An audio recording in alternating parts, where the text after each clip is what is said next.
Depuis la fin de la pandémie, Kering, la maison mère de Gucci, traverse une période compliquée. En 2024, l'entreprise a vu son chiffre d'affaires baisser de 12% et son bénéfice être quasiment divisé par 3. Un coup dur principalement dû aux difficultés de Gucci. Comme LVMH, Kering s'est construit brique par brique sous l'impulsion d'un entrepreneur de génie, François Pinault. Si tout le monde connaît aujourd'hui Bernard Arnault, l'histoire de Pinault mérite d'être davantage connue. Car bien que son empire soit en difficulté aujourd'hui, Pinault a montré par le passé sa capacité à rebondir et à faire preuve d'audace. Dans cette vidéo, revenons sur l'incroyable ascension de François Pinault, le plus grand adversaire de Bernard Arnault. Avant de parler du succès de François Pinault, il est important de revenir sur ses origines qui ne lui promettaient aucunement d'en arriver là. François Pinault naît en 1936 à Les Champs-Géraud, un petit village au cœur de la Bretagne profonde. Il grandit dans une famille modeste, son père est éleveur de porcs et sa mère s'occupe du foyer. Fils unique, il est très tôt confronté à la rudesse du travail rural. Suite au décès brutal de son père à l'âge de 20 ans, François Pinault doit reprendre l'entreprise familiale et la transforme progressivement en un centre de négoce de bois prospère.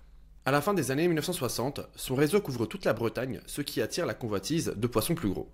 En 1972, alors qu'il n'a aucune ambition de vendre son réseau, une entreprise anglaise le contacte avec une offre de rachat. Agacé par leur insistance, Pinault propose un prix 5 fois supérieur à ce qu'il estime être la valeur réelle de son entreprise, convaincu que cette offre sera rejetée. Mais contre toute attente, les Anglais acceptent, lui versent cette somme colossale et lui permettent en plus de rester à la direction de son entreprise. Ne sachant que faire de cette fortune soudaine, lui qui a grandi dans la précarité, il suit les conseils d'un proche et décide d'investir dans le sucre, un domaine qu'il ne connaît absolument pas. Il achète pour 300 000 francs de sucre, mais pas de chance, la semaine qui suit, le cours s'effondre. Alors, plutôt que céder à la panique, comme tout mauvais trader, il décide de doubler sa mise. Mais cette fois-ci, il a de la chance. Un an plus tard, le cours du sucre explose et il multiplie sa mise par 50. Et la chance ne va pas s'arrêter là. Le destin lui sourit à nouveau. Les Anglais qui avaient racheté son entreprise de négoce de bois font faillite. Saisissant cette opportunité inespérée, Pinault rachète son ancienne société pour une bouchée de pain, alors qu'il en avait tiré une somme astronomique quelques années plus tôt. Puis, 5 ans plus tard, il revend de nouveau son entreprise à un prix record. Avec cette nouvelle fortune, François Pinault vise désormais plus haut, bien plus qu'il ne l'aurait jamais imaginé jusque-là. Les années 1980 marquent un tournant décisif pour Pinault. En effet, il décide de racheter la papeterie de La Touche, ce qui lui permet d'étendre ses activités au-delà du bois pour entrer dans un secteur beaucoup plus lucratif, l'industrie du papier. Cette acquisition est la première d'une longue liste et multiplie l'ambition de François Pinault qui veut aller plus loin, plus vite. Dans les années 90, Pinault décide de réorienter sa stratégie en misant désormais sur la distribution. En 1991, il acquiert Conforama, leader du marché de l'ameublement, un secteur en pleine expansion. 3 ans plus tard, il se lance dans la distribution culturelle en rachetant la Fnac, une entreprise encore en forte croissance à l'époque. Puis, il poursuit sa stratégie avec l'acquisition des grands magasins Printemps et obtient ainsi une participation majoritaire dans la Redoute. À la suite de ces acquisitions dans les années 90, l'entreprise familiale Pinault devient Pinault Printemps Redoute ou PPR. Son objectif est désormais d'inscrire son nom parmi les plus grands et pour cela, il prend une décision audacieuse, se lancer dans le secteur du luxe. L'un de ses premiers gros coups dans le secteur du luxe est un véritable exemple de sa détermination. À la fin des années 90, Pinault se lance dans une bataille impitoyable pour prendre le contrôle de Gucci face à Bernard Arnault, le puissant patron de LVMH, qui avait déjà commencé à se faire un nom dans l'univers du luxe après son rachat agressif de LVMH à la fin des années 80. D'ailleurs, si vous voulez aller plus loin dans l'histoire et la stratégie de LVMH, nous avions rédigé une newsletter à ce sujet, je vous mets le lien en description. Si on reprend l'histoire, Bernard Arnault, à ce moment-là, avait déjà commencé à accumuler des parts de Gucci, atteignant jusqu'à 34% du capital. Face aux difficultés de la maison italienne et de son actionnariat très fragmenté, Arnault pensait qu'il n'y aurait aucune difficulté pour acquérir Gucci. Cependant, les dirigeants de l'époque, Domenico Desolé et le célèbre styliste Tom Ford, s'opposent fermement à une prise de contrôle par LVMH. Alors, ils cherchent une solution pour contrer Bernard Arnault. Et c'est à ce moment-là que François Pinault entre en jeu et fait son entrée dans l'industrie du luxe. Il s'allie avec le management de Gucci qui décide de faire une augmentation de capital en émettant de nouvelles actions pour diluer Bernard Arnault. Résultat, la participation de LVMH dans Gucci passe de 34% à seulement 17% à l'issue de l'augmentation de capital. Cette lutte pour le contrôle de Gucci va durer 2 ans, mais finalement, Bernard Arnault jette l'éponge le matin du 11 septembre 2001, quelques heures avant les attentats du World Trade Center. Avec cette victoire, Pinault démontre non seulement son sens des affaires, mais aussi sa détermination à ne pas reculer, quelle que soit la concurrence. Au même moment, Pinault rachète 100% de Sanofi Beauté, propriétaire notamment d'Yves Saint Laurent, infligeant ainsi un nouveau revers à la famille Arnault, qui convoitait cette acquisition depuis plusieurs mois. Ainsi, en 1990, LVMH affichait une capitalisation boursière 12 fois supérieure à celle de PPR.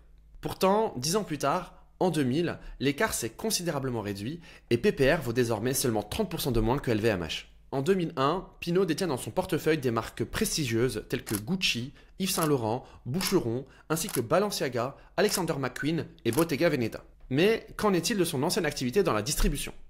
Eh bien, il décide de s'en désengager totalement pour se recentrer sur le luxe. Conforama est vendu à un conglomérat sud-africain, la Fnac est introduite en bourse en 2013 et la Redoute est cédée pour 1 euro symbolique à ses dirigeants après plusieurs années de lourdes pertes.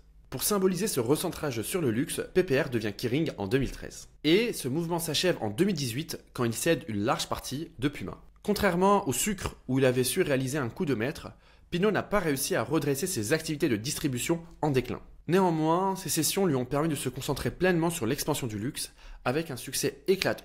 Le bénéfice du groupe passe de 1 milliard d'euros en 2004 à 3,2 milliards en 2019, offrant aux actionnaires et à la famille Pinault un retour sur investissement multiplié par 13 en 15 ans.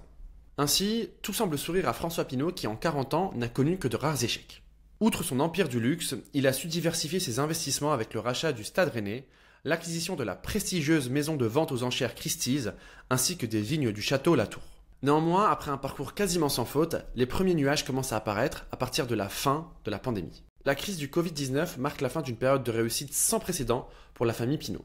Malgré de nombreuses acquisitions au fil des années, Gucci reste la locomotive de Kering, représentant encore les 2/3 de son bénéfice. À la sortie de la pandémie, la consommation de produits de luxe repart fortement, permettant aux acteurs comme LVMH, Kering et Hermès d'afficher 2 années consécutives de croissance supérieure à 20% du chiffre d'affaires. Pourtant, ces performances exceptionnelles cachent une mutation plus profonde du marché. Les goûts des consommateurs évoluent vers un luxe plus discret, délaissant les logos ostentatoires et l'esthétique bling-bling. Par ailleurs, la Chine, longtemps moteur de la croissance du secteur, subit un ralentissement économique qui pèse sur la classe moyenne, freinant l'appétit pour les produits de luxe. Gucci, autrefois une marque emblématique dans cette région, en subit de plein fouet les conséquences. Quant aux clients aisés et ultra riches, ils se tournent de plus en plus vers l'ultra-luxe, un segment dominé par Hermès qui traverse la crise sans encombre malgré le ralentissement global du secteur. Ainsi, en 2024, Kering voit son résultat divisé par 3, tombant à 1,1 milliard d'euros, un niveau comparable à celui d'il y a 20 ans. C'est une véritable catastrophe pour le groupe, d'autant plus que Gucci enregistre une chute de 50% de son bénéfice en seulement 12 mois. Alors, en 2025, peut-on espérer un retour durable à la croissance pour Kering? C'est en tout cas la priorité des priorités pour la famille Pinault. Pour l'illustrer, Gucci s'est séparé de son directeur artistique Sabato De Sarno le 6 février et est à la recherche d'une nouvelle direction artistique qui va redresser la maison. Donc, l'année 2025 s'annonce encore difficile pour Kering. Cependant, après un plongeon du cours de l'action de plus de 70% depuis les plus hauts en 2021, l'action Kering est en hausse de 17% depuis le 1er janvier 2025. Alors, est-ce le début d'une vraie reprise ou un simple rebond? L'avenir nous le dira. De notre côté, chez Bourseco, on suivra ça avec attention, mais on préfère largement les acteurs de l'ultra-luxe tels que Hermès ou bien Ferrari. Si vous voulez aller plus loin, vous pouvez vous abonner gratuitement à notre newsletter.